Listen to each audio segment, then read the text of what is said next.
What's going on, guys, and welcome back to Who to Sign For. Now in this series I'm giving you my recommendations on what players to sign for a specific team in career mode, but before we go on I will say that the signings you'll see aren't designed to be realistic and that the player ratings and potentials of the players may vary depending on what database you're using and how they perform for you during the season.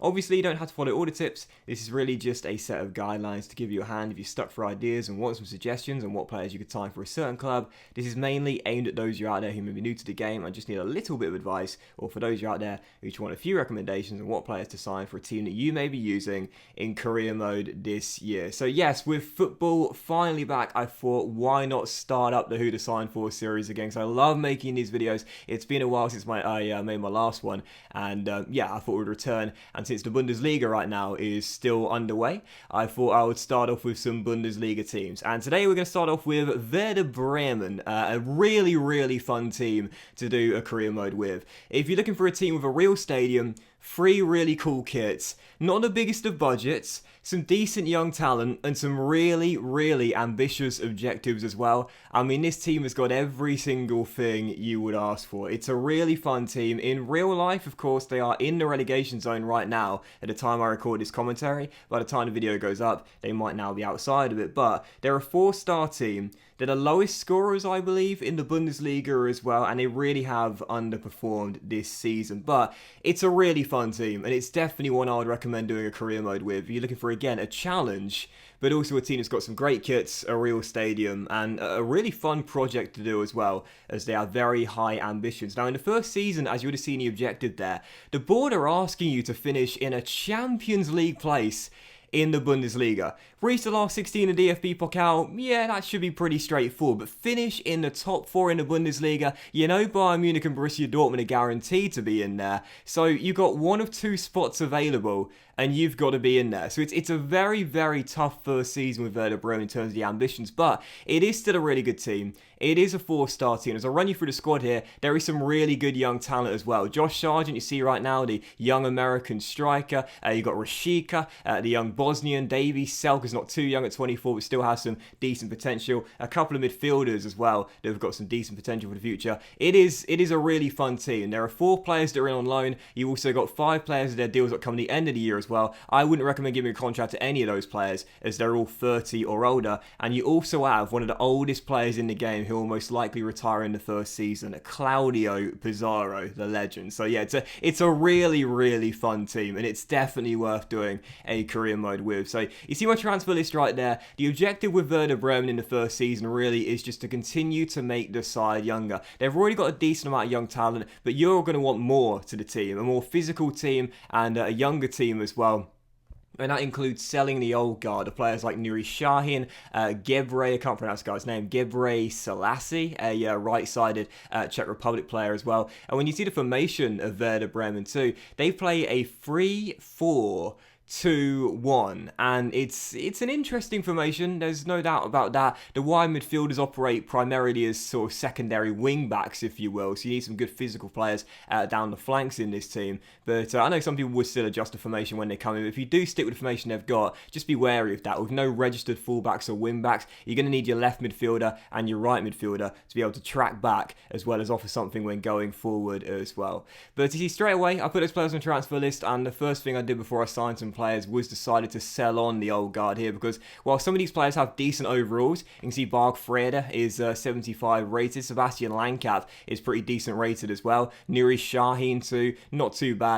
You know, it's all about making this Werder Bremen side young, because what you're going to be doing here at the Weserstadion is developing this team over many years. This is not a career mode where you come in, you win everything in the first season, and then you move on or you quit the save forever. No, this is a long-term project. It's going to take you around 3, possibly 4 years before you can start winning Bundesliga titles in succession and looking to win Champions League honours as well. So it's all about selling on the old guard, laying down the groundwork in the first season, and with a starting budget of around £16 million, not much to work with. It's really important that you sell on these sort of players here, the old senior players, and look for the younger talents and better investments for the future. So yep, the final sale I made was, I believe, Finn Bartel, 74 rated 32-year-old right midfielder, and then it was time to try and make some signings with Werder Bremen. And with this side, it's all about getting in, as I mentioned, young talent, but I recommend young German talent as well. Yes, we raised our budget to around double after all of those sales, and I definitely recommend bringing in some great young German talent that you can develop for club and country. And the first position I would recommend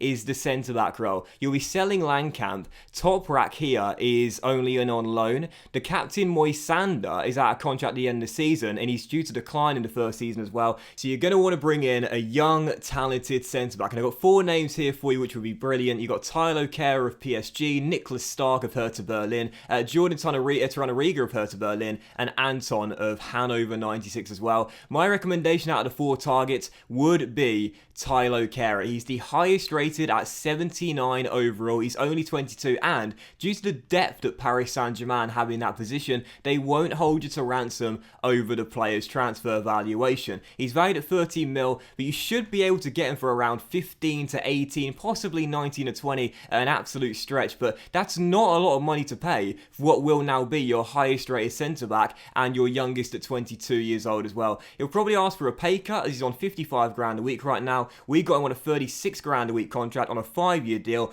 Absolute bargain in terms of the contract and the transfer fee. And Thilo Kehrer was our first signing for £15.75 million. Again, you've got some aging centre-backs here. You do have a young Serbian that's not that bad, but he's not that good either. You're going to want someone that's established, that can come straight into your first team, be your best centre-back in the back three. And again, when you're playing with a back three, you're also going to be able to want to play out from the back a lot as well. With a 5-star weak foot, medium-high work rates, good defensive stats, not too bad on the ball either, and he's got a bit of pace as well. Thilo Kehrer really is the perfect player to come in and improve your defence. So, yep, Kehrer was the first signing I made, and again, for 15.75 mil, it's an absolute steal. 22 years old, 6'1", and again, he's got 84 potential as well, so he gets even better. Our dynamic potential could get into the mid to high 80s as well.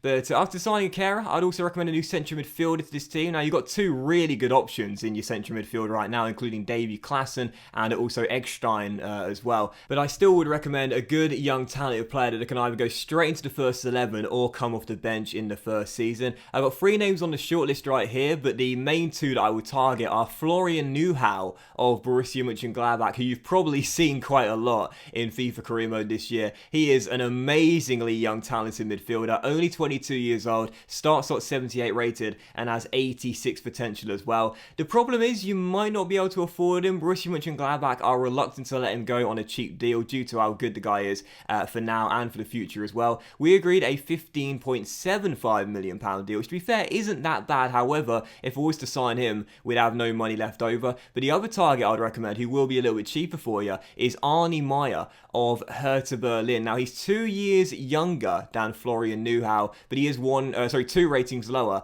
and with 1 rating for lower potential as well, as he grows to 85 overall. However, he will be far cheaper by several £million. We agreed a deal of 10.6 million with Hertha Berlin, which is basically valuation, really. So it was up to us, really, what player we wanted to sign here, Meyer or Neuhaus. Again, Neuhaus is 22 years old, so he's the older of the 2 options, but he's also 2 ratings higher and has 1 better rating for potential as well. But again, Meyer is the cheaper option out of the 2, and as I still wanted to sign a couple more players as well, I opted for him. Really, it's your choice though. Neuhaus is the better player when going forward, Arnie's the better player when sitting back. It's totally up to you who you'd prefer, really. It depends on your play style, it depends what sort of player you're looking for as well, and it also depends how much money you've got available too. So I went for Arne Meyer, again, mainly because I just wanted to sign a couple more players. I couldn't have done so had I signed Neuhaus, but with Meyer, I could still splash a little bit more cash. So Arne Meyer came in, and again, it's a fantastic deal as well. 10.6 mil to get him when his valuation is 10.5 mil. And again, when you look at his stats here, he's a perfect deep line playmaker in this team. Nicely balanced physicals, decent technicals, and again, seems very good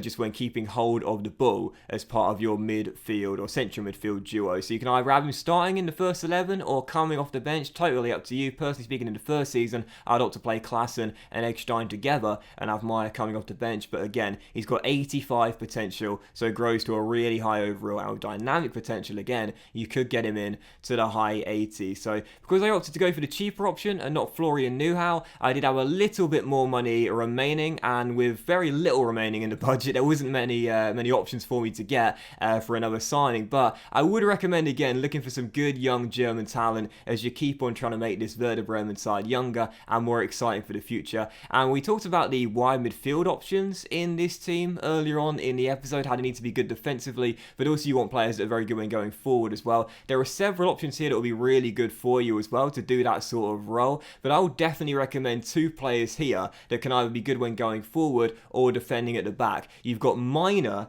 who plays for Hannover 96, 71 rated, 20-year-old left midfielder that looks really good when going forward, and also Wagnerman as well. In Miner's case, we agreed a £4.7 million deal with Hannover 96, which is only 600 grand over his current market valuation. And again, this guy is a really fun player in this year's career mode. You won't have to put him on a really high salary either, just a few grand over what he's on right now, which is 12 grand a week, and he grows to 84 overall at his potential. This dude is absolutely rapid. He's got some really fun stats, and is an impact sub as well. You'll notice in the Werder Bremen side, they play the 3-4-2-1. I think personally, even though he's got LM, RM, and LW as his list of positions, I would say personally, with that pace there, that raw energy and agility off the bench, I'd use him as an inside forward in that LF role in the front three with Werder Bremen when coming off the bench, just to run at tired legs and be a real nuisance in late game situations. So Miner was the first player I signed, and we still had a little bit of money remaining, so I decided to go after the other guy, Wagnerman, as well.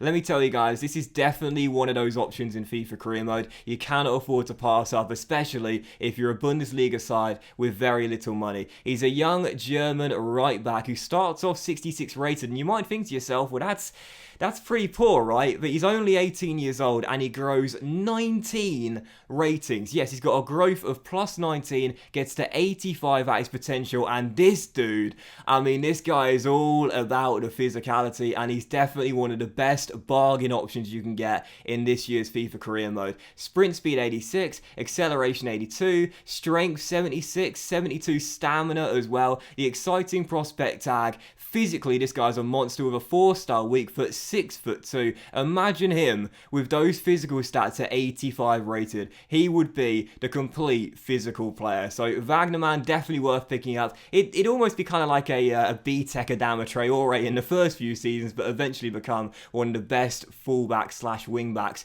in world football. So in the end, we sold 5 players for £23 million.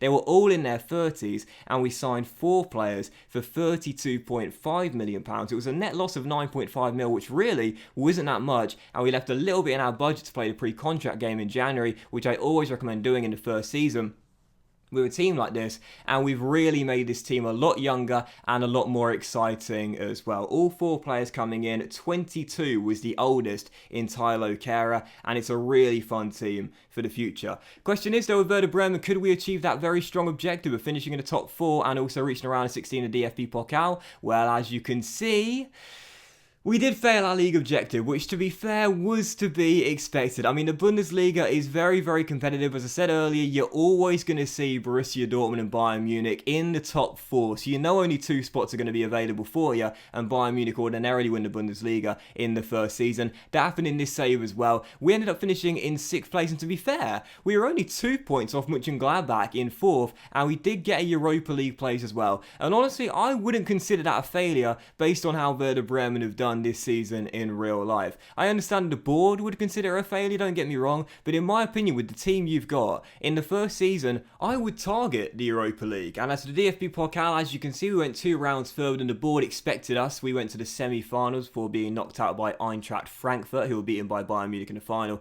as they picked up a domestic double. But yeah, personally speaking, whilst the board would consider it a failure in the league, and whilst many people would say it was underachievement, personally speaking, if I was going to be doing a full Werder Bremen career mode, again, you're taking this in steps every single season, and it's a long-term project. If you can get Europa League football at a Weserstadion for next season, I'd take that. I think Europa League would be pretty decent personally in the first season, even though again with the team you've got, which is, to be fair, pretty decent, 4-star beginning, and you go with some really good young talent as well. Maybe some people would say Europa League is an underachievement and you underperform there, but I personally would defend anyone that gets Werder Bremen into the Europa League and say that's not too bad in your first season. I wasn't going to beat myself up too much after that first season, and I certainly wouldn't do so if I were you either. Europa League, I think with this team is decent. I'd say it's probably minimum you'd expect really, but it's good enough in a competitive Bundesliga table. So in the end, it was a pretty decent season for a lot of our youngsters. Look at Miner, the young player we got here. He played 31 games in the Bundesliga and grew 4 ratings as well in the first season, growing his market valuation significantly as well to over £10 million. He had an amazing debut year. Sadly, for some reason, Arnie Meyer didn't play much in the first season and only grew 2 ratings as well. Don't really know why that is, but either way, it was good to see all of our young talents developing in the first season. The 4 we signed in, Meyer, Wagnerman, Kehrer, and also Miner as well. Did I say Miner? Meyer and Miner as well. And I'd show you this as well. Claudio Pizarro, talk about a living legend, baby. Didn't decrease in a single rating in the first season and got 5 goals in 10 games. One of the oldest players in the game, a true legend of football, and I thought that was really cool, and I wanted to share you with that as well. But either way, I definitely would recommend Werder Bremen for a career mode. They're a really fun team to use. Again, they've got very high ambition, some already decent young talent, but it's still a project with 3 really cool kits and a real stadium as well. I think they're a great team. They've got a strong rivalry with Hamburg as well. Werder Bremen will be a super fun team to use, especially when you're bringing in some great young German talent. But that was this episode of You to Sign For, guys. So a big thank you for watching. If you have enjoyed it, and if you did enjoy the episode, then please do drop a like. Much love to you, and I'll see you for the next episode of Who to Sign For very soon.